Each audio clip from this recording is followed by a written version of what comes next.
Hi, I'm Metta Spencer. It's time now for us to give some thought to fixing the world. The world order that we thought we had a few years ago, which wasn't much, is pretty well shattered now because of this war in Ukraine. And we have to think about how to put the pieces back together again, and maybe in a better combination than we had. So today we're going to talk with some people who give a lot of thought to what we need to do to make the world governance more successful, and world security and more democracy for the human population. And it's going to be a treat for me to talk with these people who are all centered around world federalism, but not always using the same titles. So let me introduce my three guests. Rebecca Shute is the executive director of the Citizens for Global Solution in Washington, D.C. She's new on the job, and she's got a sound background in a number of other organizations that are doing related issues about global governance. And I think her organization used to be called something about the World Federalists, but now it's called Citizens for Global Solutions. Alexandre MacIsaac is in Ottawa, and Alexandre is the executive director now of the World Federalist Movement Canada. And in Germany is Andreas Bummel, who is the co-founder and executive director of Democracy Without Borders. And I think we all share one particular focus, and that is our belief that one of the very important things that we need is for the United Nations to have a new house, an additional body attached to it called the World Parliamentary Assembly. And I think we all agree on that. And then there are a number of other things that we probably agree on as well. I would like to, if with your permission, ask first of all for Rebecca to give us a short list of the improvements or renovations that her organization promotes, because we do not have time to talk about them all, but I think we ought to have a list of some of the things that people are concerned about in terms of ways of improving global governance. And so then we have a list. I think I'll pick a couple of them that we want to talk about. And certainly one of them, probably the main thing that we want to discuss, will be the notion of a parliamentary assembly. So, Rebecca, give us a little rundown, if you will, about your organization's list of your wish list. Thank you so much, Metta. It's a pleasure to be here and a pleasure to join Andreas and Alex, my colleagues within the World Federalist Movement. As you mentioned, CGS, Citizens for Global Solutions, is the US-based member organization of the World Federalist Movement. In fact, we are where I think the World Federalist Movement got its start, and it is a venerable organization of more than 75 years. We're non-governmental, non-profit, and non-partisan. We do three main things. The first is coalition building, and that involves individual memberships and chapters across the United States, where we try to win hearts and minds to the cause of democratic world federation, a world predicated on the rule of law, democratic values, and above all, peace and justice. We also engage in advocacy campaigns, and I'll come back to this in a moment, and conduct discrete programming based on outreach and education. So I think our conversation today is situated in the realm of our advocacy work in terms of how we group our priorities at CGS. While the different topics that we handle are intersectional and very much related, I'll group them in five main areas. The first is safeguarding human rights and upholding international law. CGS and its predecessors were instrumental in the founding of the International Criminal Court as members of the coalition for the ICC. And I'll come back to some of the ways in which this is a relevant topic today. You mentioned aggression at the outset.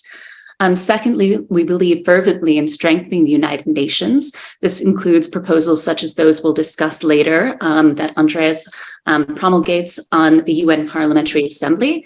We also support a number of other initiatives, such as the 1 for 7 billion campaign, the Coalition for the UN We Need, the creation of a permanent United Nations Emergency Peace Force or Peace Service, all of which would lend to the efficacy and effectiveness of the United Nations. We also encourage dialogue around new global institutions and mechanisms. These could include a World Court for Human Rights, for instance, which does not currently exist, or a World Citizenship Initiative, a World Constitution. Fourthly, we promote disarmament and peace through a number of different initiatives to promote nuclear nonproliferation and disarmament. And we support arresting environmental degradation and climate justice. So apologies for the litany. I know we don't have time to drill down to into each of those, but I look forward to taking a deeper dive in at least a couple of the initiatives we support. Thank you. Okay. Andreas, I think your focus is more single-minded, isn't it? My impression is that the key issue that Democracy Without Borders promotes is the World Parliamentary Assembly. Is that right?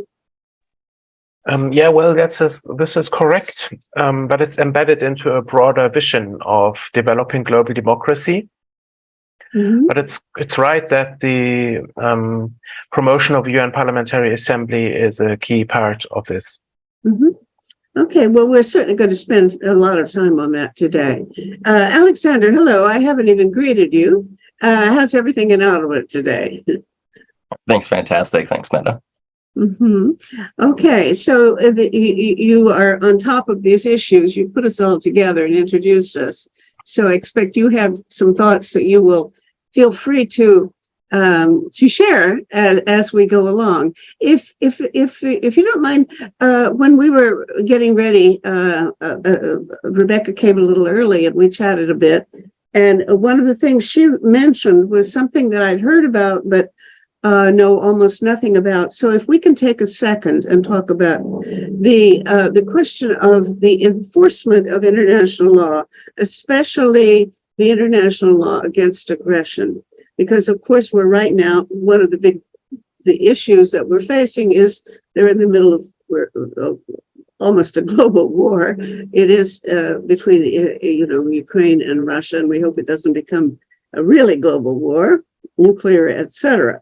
But it's clear that there is a law against aggression. It is obvious that Russia violated that law by attacking Ukraine, and that the International Court of Justice issued a statement that they should stop immediately and not move another muscle until the World Court had time to consider the situation more deeply. And of course, we knew that nothing would have such an effect on Putin, and it has not. He ignored it completely, which is exactly the problem. If somebody is breaking into my apartment, I'll call the police, and they might even get here before the guy gets in. So you can get an immediate relief from an aggression in ordinary policing, but there's nothing equivalent to that in international law. There's no way of stopping somebody while they're in the middle of the act of aggressing.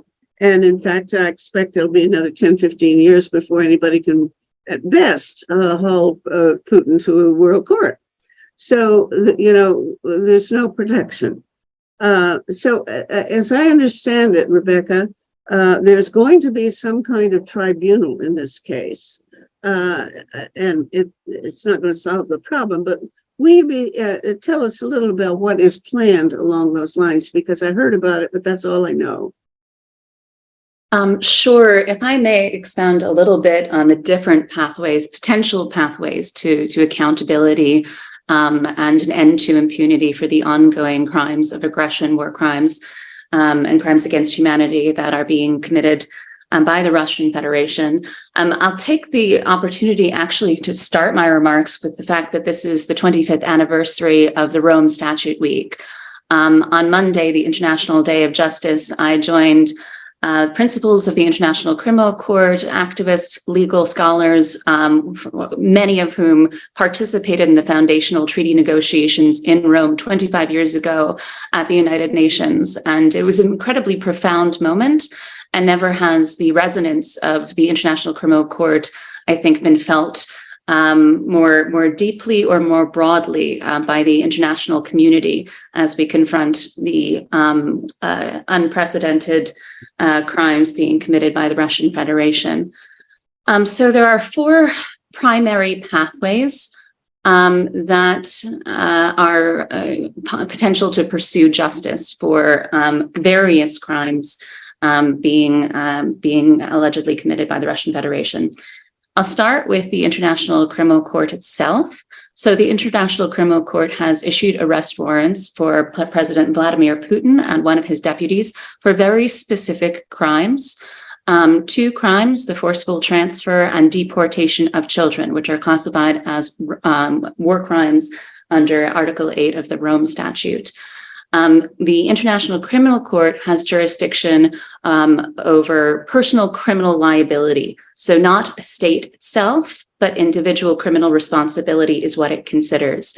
And these two crimes, in the opinion of the Office of the Prosecutor, based on a preliminary examination, are the current pathways to pursue justice. They're not necessarily the only pathways that the International Criminal Court will pursue, but those are the ones for which there is a current ongoing arrest warrant.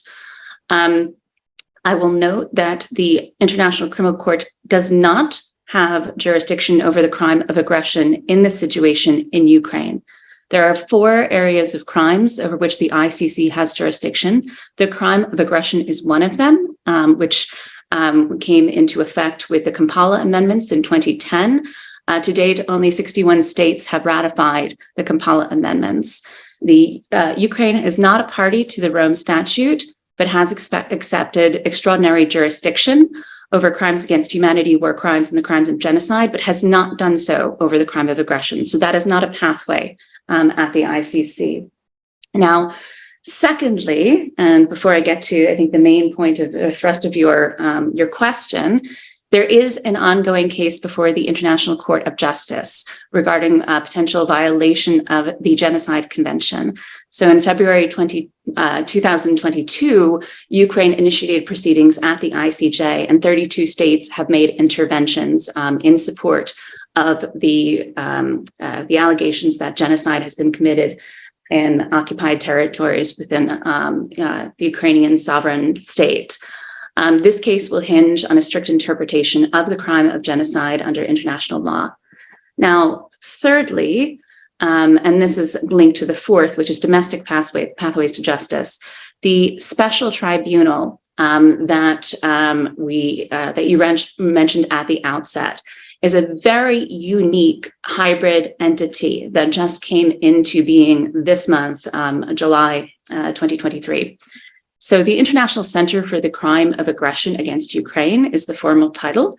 It's housed under Eurojust and includes prosecutors pulled from the International Criminal Court, from Ukrainian domestic courts, from EU countries, and very importantly, for my constituencies, the United States. The United States is infamously, perhaps, not a supporter of international justice institutions, including the ICC, but has pledged resources, monetary resources, financial resources, as well as cooperation in investigation and through our prosecutors and legal professionals. And so this center will be a hub for ongoing prosecutions throughout multiple EU countries and Ukraine itself that are pursuing different prosecutions against Russian Federation for crimes of aggression that are rendered in their own domestic jurisdictions, as well as crimes of genocide, crimes against humanity, and war crimes. How will that happen? Is there actually going to be some sort of something that looks like a court? Will there be people who will be serving as prosecutors? what's going to happen? What will we see when this is going on, this tribunal? So currently it is organized as a judicial hub. There were 5 founding members, the 3 Baltic states, Latvia, Lithuania, Estonia, Poland, and Romania, all of which had ongoing investigations that formed a joint investigation team. Subsequent to their initial startup phase, the United States joined, the Office of the Prosecutor of the ICC joined, and all committed through a memorandum of understanding to sharing information with one another, cooperating on prosecutions. It's funded by the European Commission, and the United States and other states give in-kind support. So there is it's toward a common prosecutorial strategy, and has within itself the capability of supporting judicial interventions either at the domestic level in the contributing states, or potentially through the hybrid tribunal that Ukraine itself supports in lieu of the crime of aggression at the ICC. Okay, so there may, you're not going to capture the guy. I understand there's some talk about he wants to visit South Africa. And if he goes, the South Africans legally are obliged to arrest him. And so they're trying to find a way out of having to do that. Am I mistaken? That's not because of this tribunal. That's because he's under indictment, I suppose. Is that the word for it? By the ICC or the ICJ? ICC, the International Criminal Court. South Africa is one of 123 states parties to the International Criminal Court, and that means it's obliged to arrest any suspect that has an arrest warrant hanging over their head, as Putin does.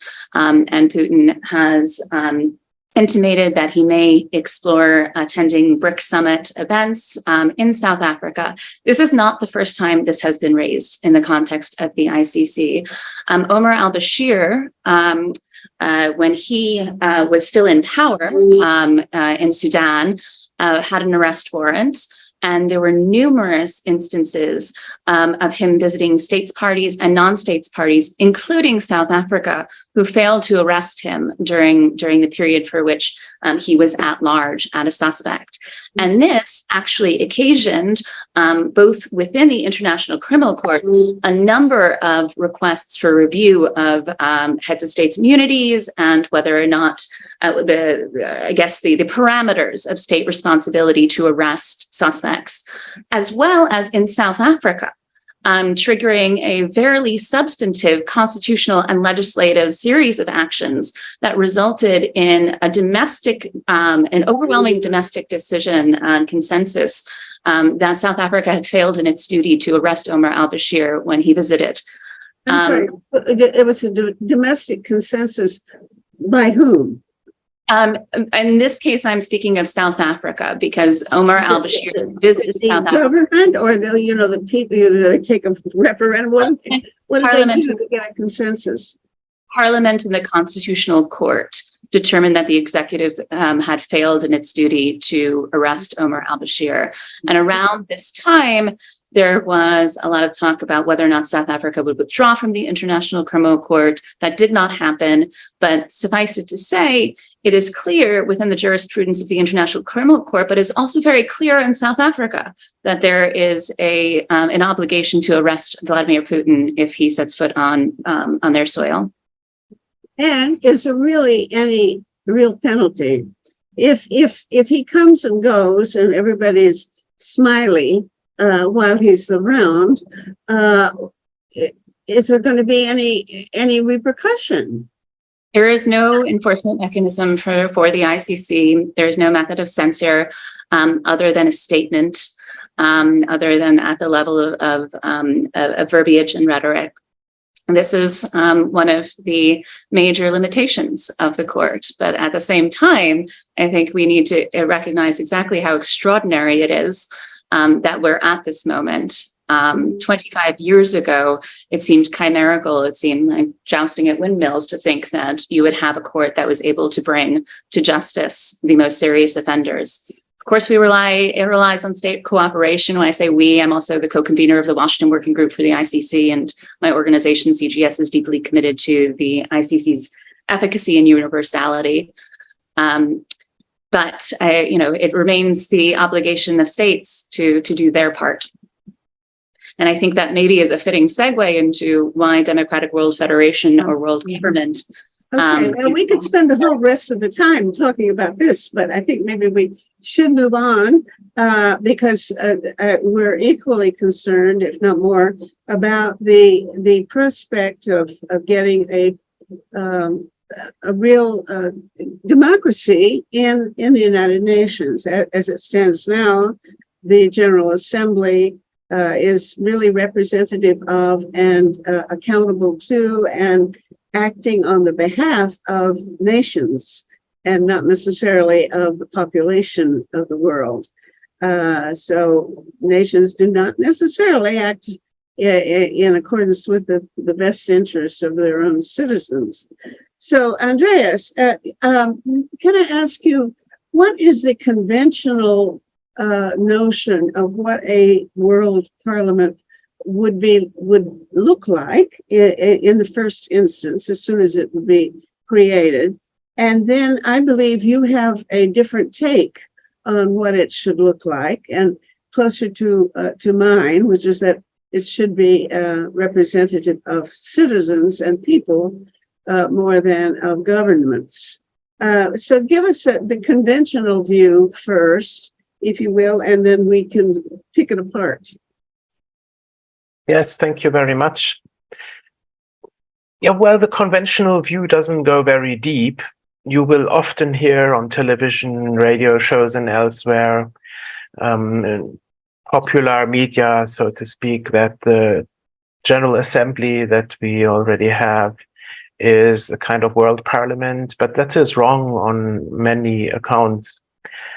First of all, which you mentioned already, it's a body that is composed of representatives not only of countries, but more precisely of the executive branches, the governments of these countries. That is an important distinction that we need to make, because you would usually say, well, okay, we might not elect our representatives globally, but we do, at least in a democracy, indirectly elect the government that then represents us at the UN, the General Assembly, and all the other bodies. However, imagine you have voted for a party that is not part of the government. Even in a perfect democracy, it means that your opinion, your voice, your perspective is not represented globally. So we can talk about the worst cases where even the government has no legitimacy, like China, Russia, of course. We have spoken about that, the autocracies and dictatorships in the world, right? There is not much to discuss here. They are not legitimate from a democratic perspective. They might be legitimate under international law, which I think is a problem that needs to be talked about, because at the UN, it makes no difference what regime type you have as a government. You come to power, you have the effective means of power in your country, in your hands, and that makes you the representation. So the usual understanding of the World Parliament is quite wrong. And I think it is more straightforward to think about it if you look at the domestic institutions that people know better, which means in the case of the United States, the Congress, the House of Representatives, and the Senate. And if we now use that as a starting point, it becomes quite clear what the World Parliament is supposed to be, which is a directly elected body that has actual powers also, which is another distinction. Talking of the General Assembly and the UN as a World Parliament is also wrong, because the notion of parliament kind of implies that this body has powers, namely legislative powers, right, that are binding. And this is not the case at the UN. The UN has no binding capability. We talked about the lack of enforcement capability too. There are some instances, of course, which we didn't touch on yet, like the ability of the Security Council of the UN at least to adopt resolutions that are supposed to be binding, under law, but there is no means of enforcement. So this World Parliament, in a proper understanding, will also have legal powers, right? So I think that's the two basic elements we need to think about. First of all, it's directly elected by the people of the world, in this case, right? And it has actual powers. As I understand it, people who have taken seriously the idea that we might be able to create such a body initially say that there'd be no way of having real direct elections globally. That's just, very ambitious idea, but we simply couldn't do it. But that the first form of representation in such a body would be that some of the members of parliament of each country would be chosen to be the delegates and the representatives in the World Parliament. So we might pick 2 or 3 of our MPs and send them to the UN. And I don't know how often this body would meet or what the most realistic vision is as to how much authority or legislative clout or enforcement clout there would be for such a body's new laws to be taken seriously and implemented and enforced.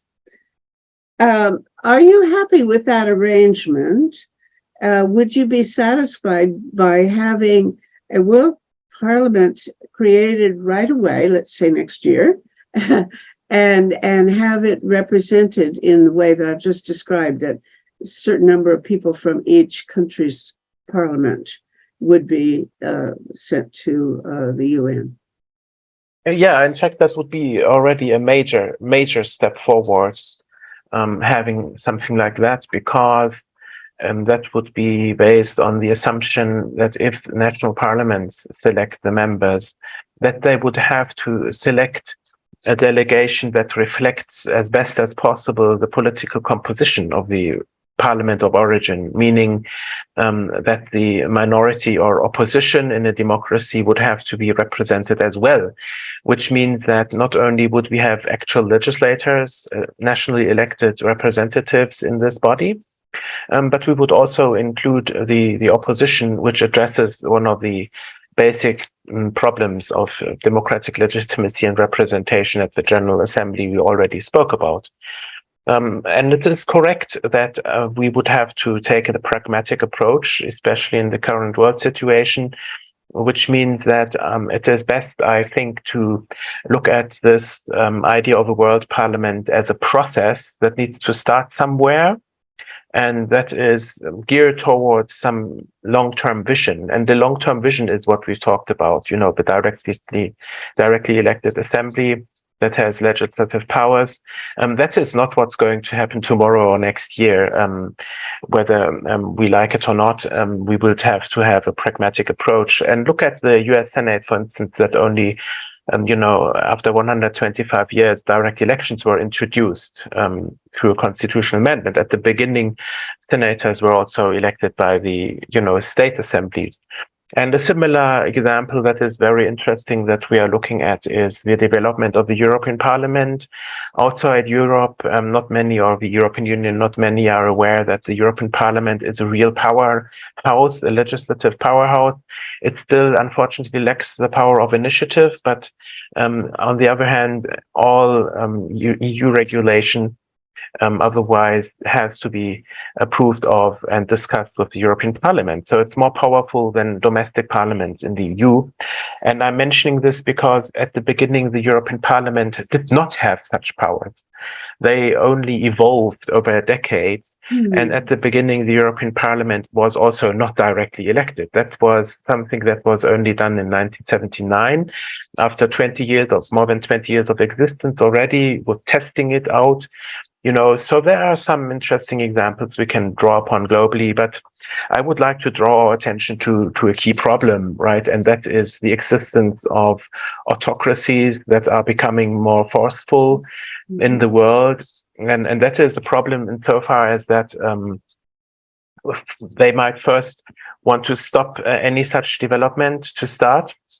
But if it starts, they might attempt to capture it and manipulate the whole process so it serves their own means. So this is something that requires strong attention, and we must be cautious about this. If we look at the final vision that we spoke about of this directly elected assembly, we also have to be aware that that's not an isolated body, but at that stage, it would have to be embedded in the whole constitutional system, right? So if we talk about world law, we also need to talk about the three branches of government, the judicial one as well, not only the legislative, because whatever the legislative branch does, in this case, the World Parliament, must also be subject to judicial review, right? So there would have to be checks and balances and so on. And all of this, if we imagine a global democracy like this, will not function with pockets of autocracy in the world, right? That is also a discussion that is being held in World Federalist circles. How do we deal with this? And it is my strong opinion that this whole path towards global political integration, world peace, even in more general terms, will only be successful if democracy moves forward and if people in major countries, including China and Russia, finally manage to get rid of their autocratic suppressor. Mm-hmm. Okay, a couple of thoughts that occur to me. Of course, you said that you'd like to have or need a court that could review the legislation. It would be a judicial review of legislation. Now, of course, there's the ICJ and there's now the International Criminal Court, but my impression is that neither one of them would be likely to carry out that function of reviewing legislation. Is that correct? Would you need a different court? Then, if you did, would there be three different courts in the world courts? That is the ICC, the ICJ, and then whatever this thing would be. Or there would be one of them supreme, or you'd meld them together. What would it look like to have some sort of judicial review system for? Right. We are talking here about a scenario that is still far away, but still I think it's worthwhile reflection. In my personal opinion, we do have a fragmentation of international law and judicial institutions. There is now a push also for an international anti-corruption court, which I fully support, and of course also strengthening the ICC and the ICJ. And it is true that what you are saying is it implies something like a World Constitutional Court. That is an idea that was put forward, in fact, at the time by the new Tunisian government after the democratic revolution, which said that elections in countries should be subject to international judicial review, and that the transfer of power in countries should also be subject to such review. And the idea was, of course, that illegitimate, assumption of power would be stopped by such a global constitutional court. I think, if I imagine this long-term scenario, I see a coherent system of world law that does not require, a whole set of separate courts, in my opinion. And domestically, you have that as well, right? So in terms of review of global legislation, for sure, there would have to be a Supreme Constitutional Court. However, I can indeed imagine that a reformed or transformed International Court of Justice at that stage could take over such a function instead of creating yet another court. Rebecca, yes, what is your thought on this? Thank you. First of all, I wholeheartedly agree with all the comments that Andreas made. Regarding the International Court of Justice, my organization and the World Federalist Movement, Institute for Global Policy, are part of a new initiative called Legal Alternatives to War, which seeks to expand towards universal jurisdiction of the ICJ. We've seen very recently novel uses of the ICJ. As one instance, for example, the referral for an advisory opinion by the UN General Assembly on what states' responsibility is for climate change. And knowing that this is being contemplated now in a way that perhaps just even a few years ago might not have been envisioned within the ICJ's jurisdiction, I think that opens up the discussion much further in terms of what the ICJ might be able to do in terms of its advisory opinion capacity. When I talk about the universal jurisdiction of the ICJ, only 73 states have voluntarily accepted by depositing a declaration of consent the jurisdiction of the ICJ over contentious disputes.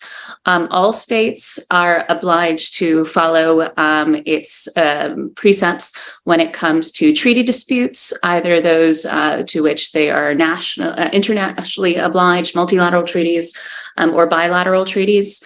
But even in cases where the non-moving party does not have a successful outcome, we've seen the ICJ have incredible relevance in terms of policy change. We see this in my country, for instance, with United States v. Nicaragua, a seminal case in 1984, which basically led the United States to stop its policy of funding Contras. So all this to say, I think the limits of the ICJ have yet to be plumbed and continue to expand. I also just wanted to come back to one initial comment that was made about the practical modalities of direct elections for a UN Parliamentary Assembly. Sometimes I think we understate or underestimate how far electoral systems have come and the capabilities there too. Obviously, we've seen globally in this country, my country included, some of the deficits of current electoral systems.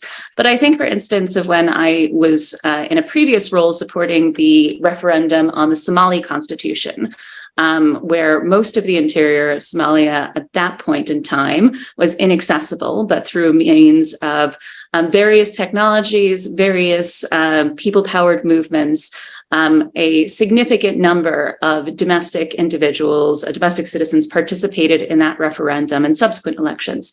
Moreover, something that I think is very instructional for UNPA is the phenomenon of diaspora voting that many countries currently employ. So in addition to looking at models like the European Parliament and regional federalized movements or institutions, these present some modalities that could, I think, be instrumentalized for UNPA and direct elections. Thank you. I want to chime in myself with a far out idea, but I don't get priority. I haven't yet called on Alex, and I wonder, is there any official position among World Federalists as to what form any of these institutions should take?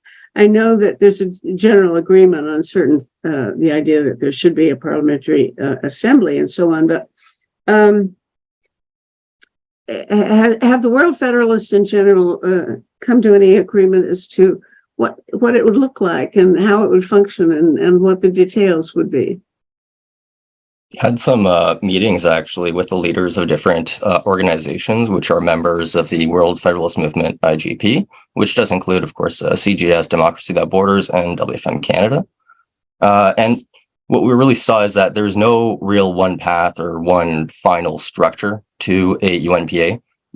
And even if we had one, we wouldn't really see it play out like that from the theory to the actual practice of when we see a UNPA come about, as Andreas was saying, gradually. But what we're doing is, we agree on common notions, and what we're trying to do as World Federalists is create this global conversation.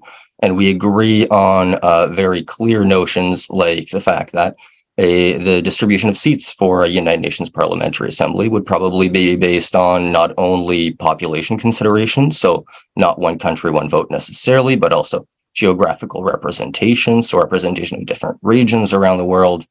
And the most important one that we all agree on as World Federalists is that the current international system is ineffective and it is not adequate to actually enforce international law in a lot of senses. And that's something that's, or a problem that's common to all these international institutions we've been talking about. So whether it's the International Criminal Court or the United Nations General Assembly or the Human Rights Council or DISEC, all of them deal with this problem that we live in a world where nations have absolute national sovereignty, and we need to find a way to limit it by while still protecting national sovereignty in the areas where it makes sense to have national sovereignty. Mm-hmm. So it's central for world federalism, basically, to kind of make sure that a country cannot just back out of the Rome Statute and ignore its what they agreed to. Same thing, Human Rights Council, DISEC, can only make recommendations to the General Assembly, and the General Assembly's actions aren't binding. The only place where we do see binding stuff is the Security Council, and the Security Council is plagued with institutional inertia, just reflecting the victors of World War II. And it's not only non-democratic because of 5 countries having seats and the other 10 rotating, but it's also inefficient because those 5 countries have a veto as well. So whenever their interests conflict, we don't see any action. Mm-hmm. Yeah. Okay. Well, look, let me be bold. I don't normally put my own ideas out here, but I think I'm inspired by people who start parallel institutions. I'm thinking back to Poland at a time when it was governed by a communist regime, and there was really no opportunity to create civil society organizations that were reflective of the general intention of the population. So instead of trying to change the government, they just set up parallel institutions that were independent and on their own, and they had no official governmental status, whatever, but they certainly caught on. They created a number of different things. So I can think of, for example, they printed their own postage stamps and put them on letters, and sometimes the postal employees would go ahead and send the letters through, and so on.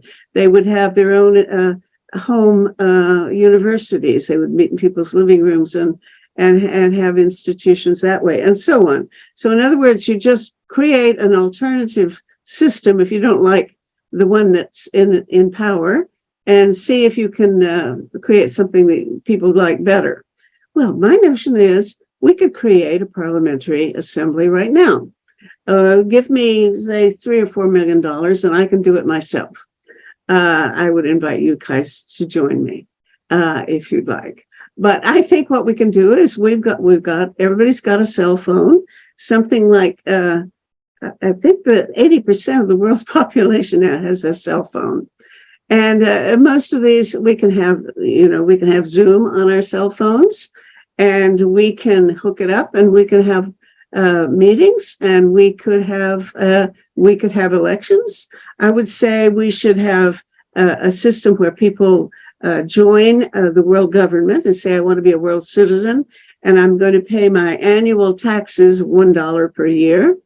And this $1 a year will be sufficient to enable us to set up a system of meetings of a parliamentary assembly, and all these people who have paid their $1 a year are now citizens, and they get a vote, and they get to choose members to represent them, and so on from their own constituencies. In other words, you don't have parliaments, you don't have delegates sent by the government, you don't have political parties, but you enable people, you choose people by lottery. You can say, set up a system in which all the people who have a certain level of education, a certain age, a certain sex, and speak a certain language, form a constituency, and we know what proportion of the general population they are. And so they would get a number of delegates in proportion to their size in the general population, and they get to elect, represent, or they don't elect. There's no election, but people get selected by the way we pick jurors from a general population. It's not election, it's drawing a lot and finding out a certain number of people get picked by chance. So they are completely representative of the general population. Now, my sense is that there's a disquiet and disenchantment now generally worldwide with even with excellent democracies. Most people, if you ask the Americans, for example, whether they're happy with their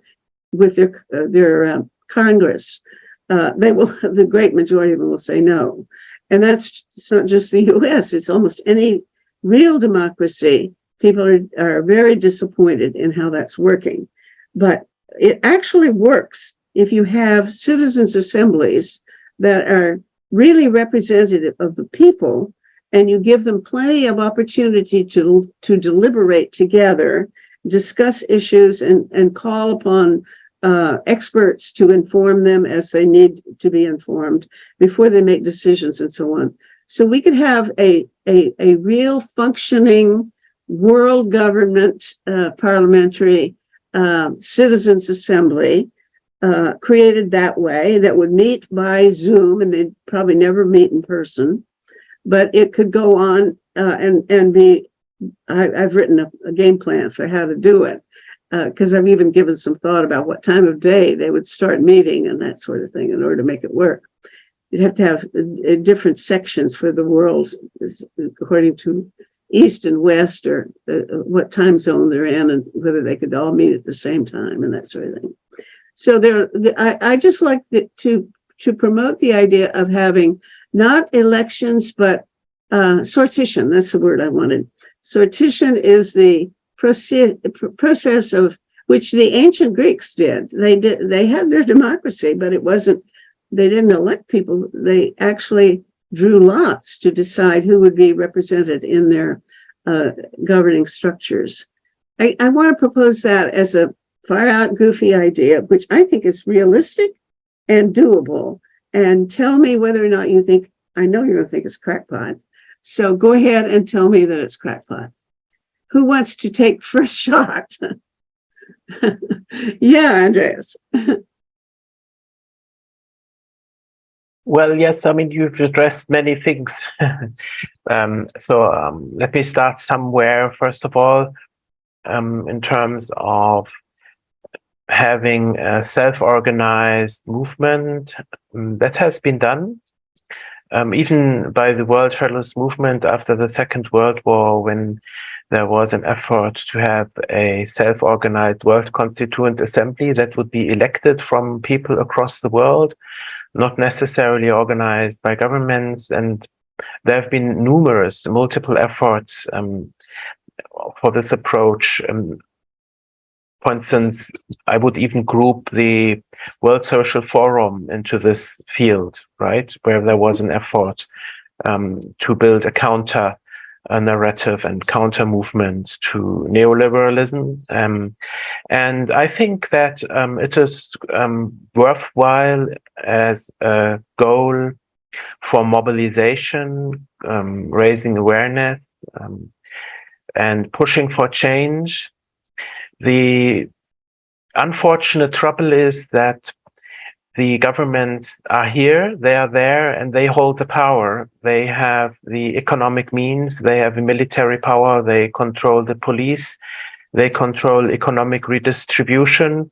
They can, as we can see, invade other countries. Like in China, they can suppress millions of people and put them in forced labor camps.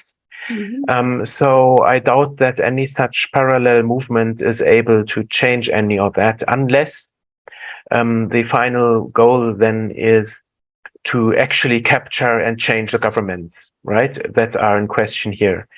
So I think it is a valid strategy. That is the goal. I don't think a parallel world can be built. How would you stop the suppression of the Uyghurs in Xinjiang in China, for instance, with such a parallel movement? And it is also, in addition, worth reflection. Would governments even allow this? Can you have an election for a world parliament in China without the approval of the Communist Party? You see, so civic space is extremely limited in many countries. You have no chance to make your voice heard, to say what you want to say. You have no freedom of assembly, freedom of association, freedom of speech. And it means that basically in a few countries, it would be possible to do this, and in others, it would be highly risky and, I guess, not successful. And this is just I'm not saying it's like mentioned before, it's not worthwhile an approach, but in the end, we need to get rid of autocratic government, and we need to hold governments account. Right, and if that is a means towards that end, I think it's great. But in the end, we have to face the big challenge that the system needs to be changed structurally. In terms of ancient Greece and the city-states, let's not forget we are talking about slave-holding societies where only a select few men were able to be part of this civic space, right? The privileged elite, and everybody else was excluded. But I'm happy to discuss this idea of sortition and lottery, and I think it is a good complementary approach. That's really all I'm suggesting, Andreas. I'm not suggesting that we can get rid of national governments or municipal governments or any other existing nation states. I mean, that's a whole different operation. We wouldn't even get rid of the General Assembly. We wouldn't try to change the UN. We would just leave it alone, and on our own, we would start out. If you give me everybody's cell phone number and enough people to make some phone calls, and I can reach out to these people even in China, because they've got phone numbers now. And, the government would maybe try to stop it, and they'd make it difficult. In some countries, they might even be able to stop it. But in general, now, if we had a list of 1 million people worldwide who had joined and paid $1 a piece, and I have their phone numbers, and I have some way of authenticating that I'm reaching the person who owns the phone, they should put some photo of themselves, a recent photo up, so we can tell who they are. It's fun. Then we can reach them and we can say, okay, now we've drawn straws, and you are chosen to be a delegate to this new World Citizens Assembly. And do you want to be on or not? And a lot of people, most of them would say no, but we would at least get a sampling that really reflects the distribution of the world population. And I think it would be the legitimacy of such a thing would be unquestioned. Just as, for example, nobody doubts that I don't think that's okay. True. I don't think that the legitimacy is really there. You would effectively disenfranchise everybody. But we have two more here who would like to speak. Yes, Rebecca. Thank you so much. So taking the discussion of sortition lottery beyond ancient Greece, we do have modern examples of kind of deliberative democracy, so citizens' assemblies being used for discrete functions. For example, Iceland constitutional reform, Ireland intractable issues related to intercommunity dialogues and intercommunity dynamics.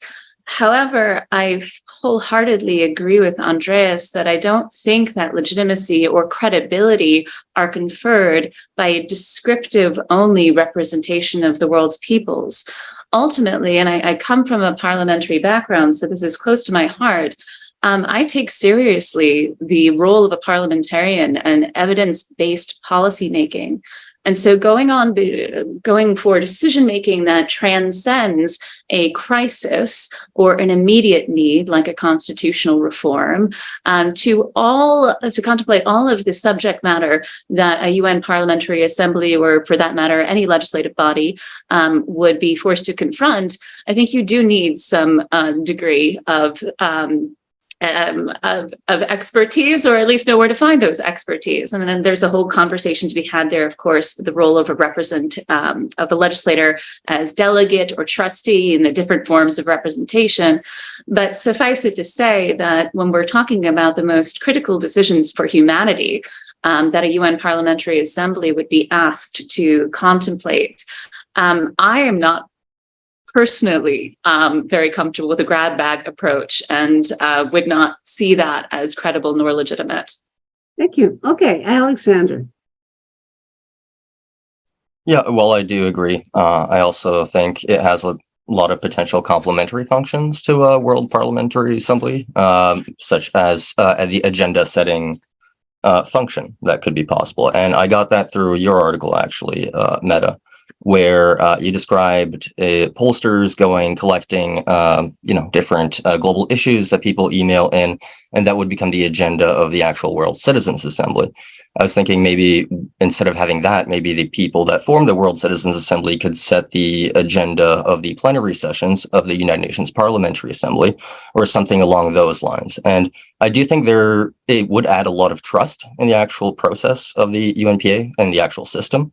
But I don't think it is sufficient on its own. And I do think we really need to fix that democratic legitimacy issue with the United Nations system as a whole. There's one little comment quickly. I know you mentioned that you were saying that this could be, very cheaply done, and we could do it by Zoom, literally. So that's why you're proposing maybe 3 million. But the problem with that, I feel, is if we're going to have maybe 20 people, we might as well just fly them in and actually have a physical location for them, just so that we're not excluding people who don't have access to a mobile phone or access to the internet necessarily. And if these people are going there, I mean, it does cost much more in that sense. So the Norwegian renovations to the Security Council alone cost 8.2 million. But I think, it is something that is necessary. And as you said, there's a lot of money flowing around in the world. The problem is that the UN can't tax, and we just rely on national government contributions. So that's the issue. The UN's budget could be much bigger, very easily, with minimal taxation. Rebecca.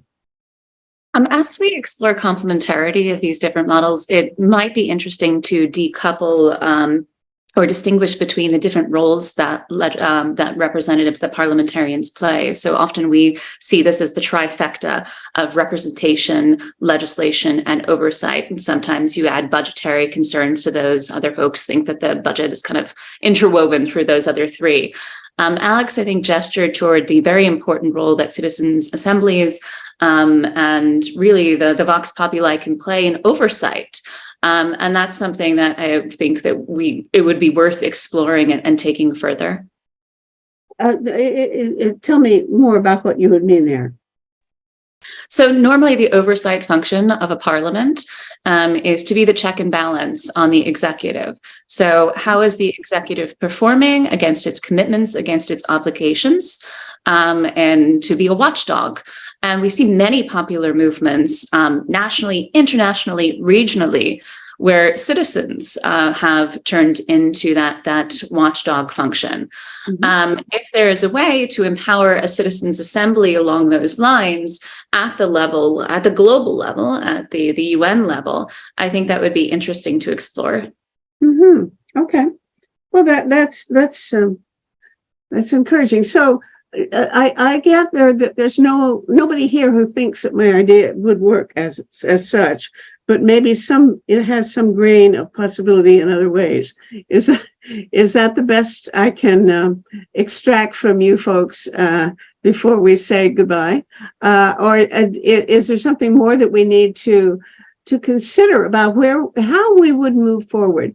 I think the idea of getting a parliamentary assembly in the conventional way of getting the UN itself to agree to it and all these different nation states to agree to it, I think that's a long way off. not very hopeful we could do it.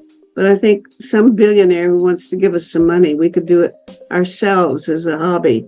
So we will. Thank you very much. Okay, I've enjoyed it very much. So take care, and I hope we will see some kind of next step emerge as we think about how to move forward. Thanks so much. Have a great day. Bye. Project Save the World produces these forums. This is episode 563. You can watch them or listen to them as audio podcasts on our website, tosavetheworld.ca. People share information there about 6 global issues, and to find a particular talk show, you can enter its title or episode number in the search bar or the name of one of the guest speakers. Project Save the World also produces a quarterly online publication, Peace Magazine. You can subscribe for $20 Canadian per year. Just go to pressreader.com on your browser, and in the search bar, enter the word peace. You'll see buttons to click to subscribe.